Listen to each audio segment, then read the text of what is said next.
So from your submissions now, you will say that former Governor Peter Obi was a failure because the successor he's put in place has not quite pleased you, as it were. Is that right? Did I get the question well? You said? You just said success without a successor is a failure. Considering all that you have said about the current governor of the state, would you then say that Governor Peter Obi was a failure because you're not happy about the current successor he has in place? Well, you got the, I talked about the indices of power. Indices of power means that if you succeed, you must put somebody who will continue with the success you've made.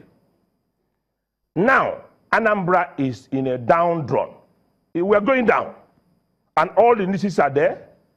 We were first in education and on the WAEC and NECO for 4 years. For 4 years, we were first. Now we are seventh and we are sixth. So we are going down. Do we classify that as a success or a failure? We are going down.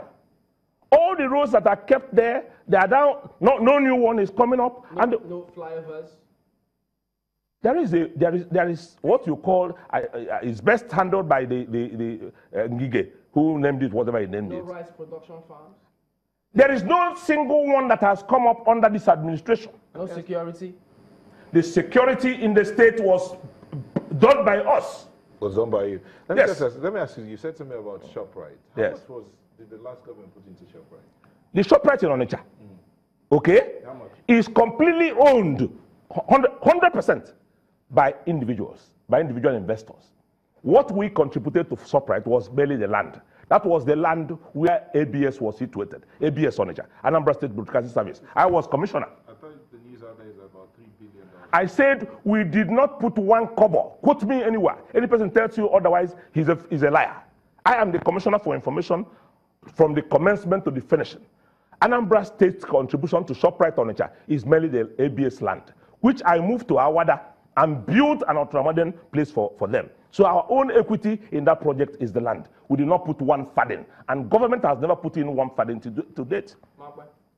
It is the one in Oka. So if you say then, I mean, from all that you have submitted, because you haven't quite answered my question, yes. You have just gone on to reiterate what you said before. I simply said, I'm asking whether or not you think that makes the tenor or even the former governor Peter Obi a failure from all that you have said. But let's leave that aside. There's also the question of how you say, I produced this governor.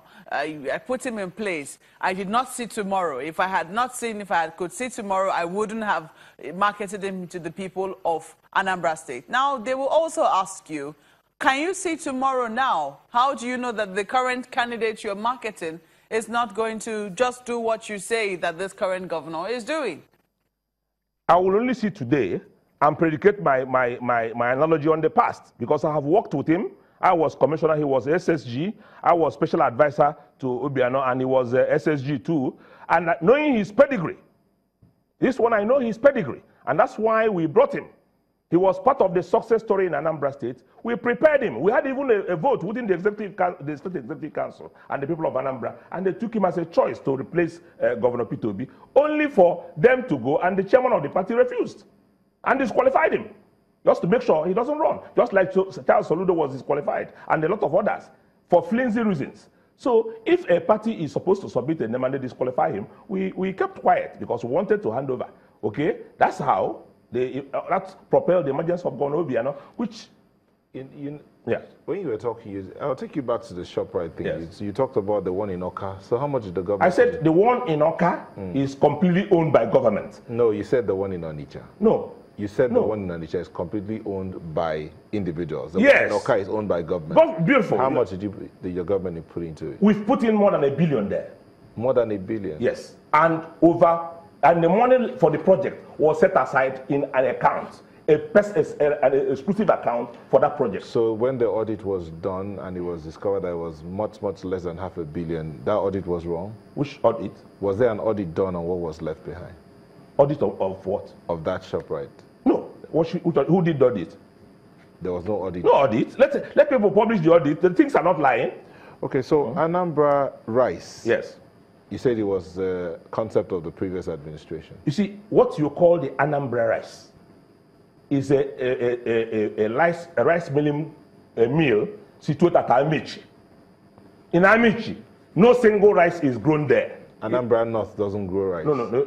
We're talking about Anambra rice. I'm just trying to tell you. There's a rice called Anambra rice. You must distinguish it. If you're talking about rice manufacturing in Anambra State, I'll take it globally. But if you're talking about Anambra rice, okay, there is a rice called Anambra. If you come to Anambra, you will see a signboard of Anambra rice. We're trying to buy time here. So rice, you said earlier that the rice is brought in from Ebonyi and is milled there. Yes, for Amici, the one there. So the Coscaris, which is situated in Ayamelum, okay, Coscaris rice.